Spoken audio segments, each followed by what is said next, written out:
Delhi car bomb സ്ഫോടനത്തിൽ മരിച്ച ചാവേർ ഡോക്ടർ ഒമർ അബി തന്നെയെന്ന് DNA ഫലം. രാജ്യത്ത് സ്ഫോടന പരമ്പരകൾക്ക് സംഘം പദ്ധതിയിട്ടു എന്നാണ് വിവരം.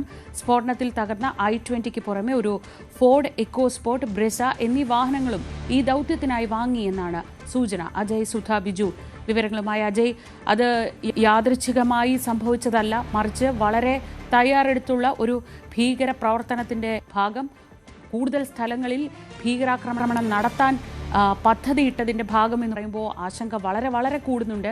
എന്തൊക്കെ വിവരങ്ങളാണ് ഈ ഘട്ടത്തിൽ പുറത്തുവരുന്നത്?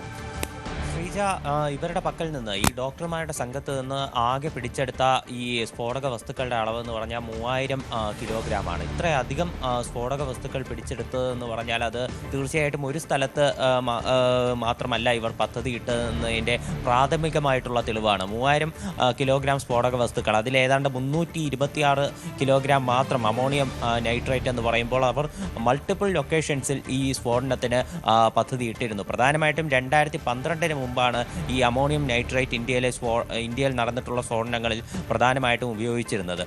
പിന്നീട് ഈ RDX അല്ലെങ്കിൽ ഇപ്പോൾ IED പോലെയുള്ള സ്ഫോടക വസ്തുക്കളാണ് ഉപയോഗിച്ചിരുന്നത്. ഈ അമോണിയം നൈട്രേറ്റിന് പുറമെ മറ്റ് സ്ഫോടക വസ്തുക്കളും ഈ ഡോക്ടർമാർ സംഘടിപ്പിച്ചിരുന്നു. ഇത് വെച്ചിട്ടാണ് ഇവർ കൂടുതൽ സ്ഥലങ്ങളിൽ ബോംബ് സ്ഫോടനത്തിനായിട്ട് പദ്ധതിയിട്ടിരുന്നത്. അപ്പോൾ അതിൻ്റെ കൂടുതൽ വ്യക്തമായിട്ടുള്ള തെളിവുകളാണ് വരുന്നത്. പോലീസ് നിലവിൽ 3 വാഹനങ്ങളെ പറ്റിയിട്ടുള്ള സൂചന പോലീസിന് ലഭിച്ചിട്ടുണ്ട്. ഇവർ ഈ ഡോക്ടർമാരുടെ സംഘം ഇത് വാങ്ങിയതായിട്ടുള്ള ശക്തമായിട്ടുള്ള തെളിവുകളും പോലീസിനുണ്ട്. ഇതിൽ ആദ്യത്തേത് ഇപ്പോൾ സ്ഫോടനത്തിൽ തകർന്ന i20 എന്ന് പറയുന്ന i20 വാഹനമാണ്, ഈ വെള്ള കളർ i20. അതിന് പുറമെ ഒരു ഫോർഡ് എക്കോസ്പോർട്ട് എന്ന് പറയുന്ന ഒരു വാഹനം അവർ അത് വാങ്ങിയിട്ടുണ്ട്. ചുവന്ന കളർ ഫോർഡ് എക്കോസ്പോർട്ട് എന്ന് പറയുന്ന വാഹനമാണ് ഇവർ വാങ്ങിയതായിട്ട് സൂചനയുള്ളത്. ഇതിൻ്റെ രജിസ്ട്രേഷൻ നമ്പർ ഡൽഹി രജിസ്ട്രേഷനിലാണ് ഈ വണ്ടി ഉള്ളത്. ഇതിൻ്റെ രജിസ്ട്രേഷൻ നമ്പർ DL10CK 0458 എന്ന് പറയുന്ന ഒരു വാഹനമാണ് ഇവർ വാങ്ങിച്ചത്. ഇതിന് പുറമെ ഒരു ബ്രസ എന്ന വാഹനവും വാങ്ങിച്ചിട്ടുണ്ട്. ഇതിൽ ഈ ഫോർഡ് എക്കോസ്പോർട്ടിനെ പറ്റിയിട്ടുള്ള സൂചന പോലീസിന് ലഭിച്ചിട്ടുണ്ട്. ഇതിപ്പോൾ നിലവിൽ ഫരീദാബാദിൽ നിന്ന് ഇത് കണ്ടെത്തിയതായിട്ടാണ് വിവരം. അവിടെ ATS സേന ഉൾപ്പെടെ ഇത് കസ്റ്റഡിയിൽ എടുത്തിട്ടുണ്ട്.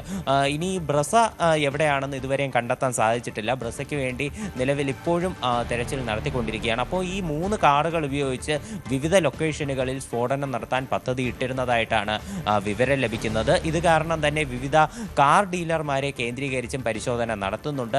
കാർ ഡീലർമാരുടെ വിവരങ്ങൾ ഇപ്പോൾ നിലവിൽ അന്വേഷിക്കുന്നുണ്ട്. മാത്രമല്ല ഇവർക്ക് ഈ കാർ വിറ്റ ഈ പ്രധാന ഉടമയെ പറ്റിയിട്ടും അല്ലെങ്കിൽ കാർ ഡീലറെ പറ്റിയിട്ടും പോലീസിന് സൂചന ലഭിച്ചിട്ടുണ്ട്. ഈ കാർ വിറ്റ ആളെ ചോദ്യം ചെയ്തത് വഴി മനസ്സിലാക്കാൻ സാധിച്ചത് ഈ ഒരു അമീർ റാഷിദ് എന്ന് പറയുന്ന വ്യക്തിയുടെ പേരിലാണ് ഈ കാർ വാങ്ങിയതെന്നാണ് പോലീസിന് മനസ്സിലാക്കാൻ സാധിച്ചത്.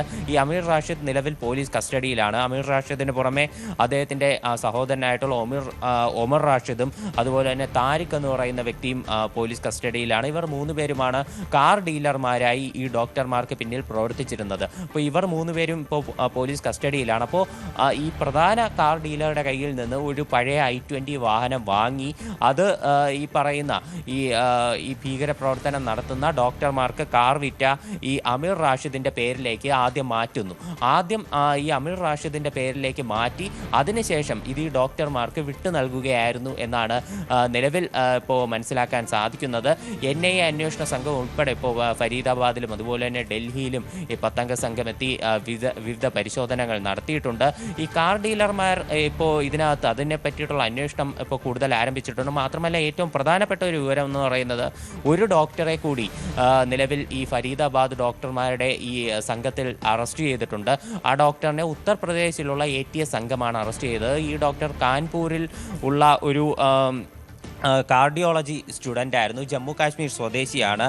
ഡോക്ടർ മുഹമ്മദ് ആരിഫ് എന്നാണ് ഇദ്ദേഹത്തിൻ്റെ പേര്. അപ്പോൾ ഇയാളെയും അറസ്റ്റ് ചെയ്തിട്ടുണ്ട് ഇവിടെ നിന്ന്. അപ്പോൾ ഇയാളെ ഇനി കൂടുതൽ ചോദ്യം ചെയ്യേണ്ടതുണ്ട്. ഇയാളെ അറസ്റ്റ് ചെയ്തത് ഇപ്പോൾ നേരത്തെ അറസ്റ്റിലായിട്ടുള്ള വനിതാ ഡോക്ടറായിട്ടുള്ള ഷാഹിദുമായിട്ടുള്ള ബന്ധത്തെ തുടർന്നാണ്. ഇവരുമായിട്ട് നിരന്തരം ടെലഫോണിൽ ഇയാൾ സംസാരിച്ചിട്ടുണ്ടായിരുന്നുവെന്ന് ഇപ്പോൾ നിലവിൽ വിവരം ലഭിച്ചിട്ടുണ്ട്. അപ്പോൾ അതിൻ്റെ അടിസ്ഥാനത്തിലാണ് ഡോക്ടർ മുഹമ്മദ് ആരിഫിനെ അറസ്റ്റ് ചെയ്തത്.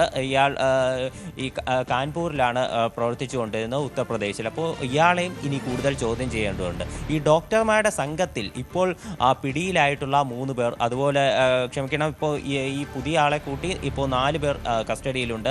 അപ്പോൾ ഈ 4 പേർക്ക് പുറമെ കൂടുതൽ ആളുകൾ ഈ കണ്ണിയിൽ ഉൾപ്പെടാൻ സാധ്യതയുള്ളതായിട്ടാണ് വിവരം ലഭിക്കുന്നത്. അങ്ങനെയാണെങ്കിൽ ഇനി പിടിയിലാകാത്ത കൂടുതൽ ഡോക്ടർമാർ, കൂടുതൽ കണ്ണികൾ പുറത്തുണ്ടാകാം. അപ്പോൾ ഇവർക്ക് വേണ്ടിയിട്ടുള്ള അന്വേഷണം കൂടുതൽ സജീവമായിട്ടുണ്ട്. പ്രധാനമായിട്ടും അൽഫല ആശുപത്രിയെ കേന്ദ്രീകരിച്ചൊക്കെയാണ് അന്വേഷണം നടക്കുന്നത്. ഇവിടെ ഇന്നലെ കഴിഞ്ഞ ദിവസം ഈ ആശുപത്രി തങ്ങൾക്ക് ഇവരുമായിട്ട് ബന്ധമില്ല, ഇവർ തങ്ങളുടെ ആശുപത്രിയിൽ പ്രവർത്തിച്ചിരുന്നു, അവിടെ ജോലി ചെയ്തിരുന്നു എന്നത് ശരിയാണ്. എന്നാൽ അവരുമായിട്ട് കൂടുതൽ ബന്ധങ്ങളില്ല, അല്ലെങ്കിൽ മറ്റ് കാര്യങ്ങളിൽ ഇൻവോൾവ്മെൻ്റ് ഇല്ല എന്നുള്ള രീതിയിൽ അവർ പ്രസ്താവന ഇറക്കിയിരുന്നു. എന്നാൽ ഈ ആശുപത്രിയെ കേന്ദ്രീകരിച്ചും കൂടുതൽ അന്വേഷണം നടക്കുന്നുണ്ട്. കാര്യം ഇവിടെ വെച്ചാണ് ഈ ഡോക്ടർമാരുടെ സംഘം അവർ കാണുകയും ഇത്തരത്തിൽ ഈ പദ്ധതി ഇട്ടതും എന്നാണ് പ്രാഥമികമായിട്ട് പോലീസിന് ലഭിക്കുന്ന വിവരം. അപ്പോൾ അതുകൊണ്ട് തന്നെ ഈ ആശുപത്രിയെ കേന്ദ്രീകരിച്ച് കൂടുതൽ അന്വേഷണങ്ങൾ നടത്തിക്കൊണ്ടിരിക്കുകയാണ്. മാത്രമല്ല ഈ ഒമർ നബി ഇയാളുടെ ഈ DNA പരിശോധനാ ഫലം അതും കൂടി തെളിഞ്ഞിട്ടുണ്ട്. അപ്പോൾ അതായത് ഈ ആക്രമണം അത് ഈ കാർ ഓടിച്ചിരുന്നത് ഇയാളാണ്. അതുപോലെ തന്നെ ഈ അവിടെ ചെന്ന് ഈ ചാവേറായി ഈ ബോംബ് സ്ഫോടനത്തിലൂടെ മരിച്ചതും ഇയാൾ തന്നെയാണെന്ന് പൂർണ്ണമായിട്ട് തെളിഞ്ഞു. അപ്പോൾ ഇനി കൂടുതൽ കണ്ണികൾക്ക് വേണ്ടിയിട്ടുള്ള അന്വേഷണമാണ് നിലവിൽ നടന്നുകൊണ്ടിരിക്കുന്നത്. അജയ് സുധ ബിജുവാണ് വിവരങ്ങൾ നൽകിയത്.